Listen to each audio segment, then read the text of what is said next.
Kinolarda ko'rganmizsa, mana bunaqa qilib yo'l bo'yida qo'lni ko'tarsa to'xtaydi-yu.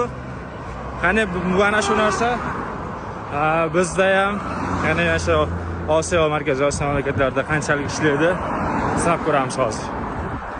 Bunday qilib. To'xtadi birinchi mashina. Assalomu alaykum. Qayergacha borasiz aka? Bishkek tomonga edi. Yaxshi.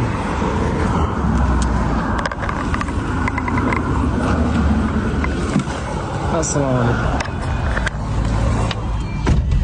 Qachonsan? Soatda. Bishkekka sen taksiga o'tirib ketmaysizmi? Qiziq yo'llar ko'rib ketyapman-da. Yo'qdan O'zbekistondan kelyapsizmi? Ha, O'zbekistondan. Andijondan.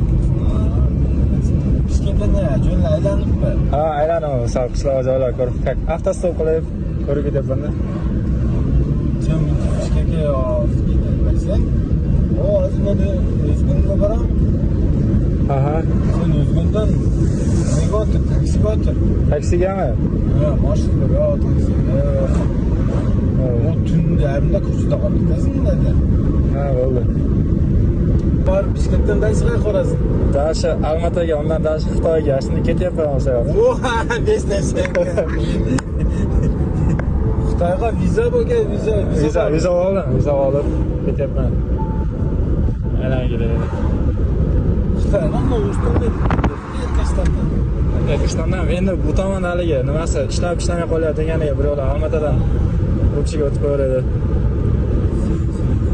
Hozir Sovuqdan.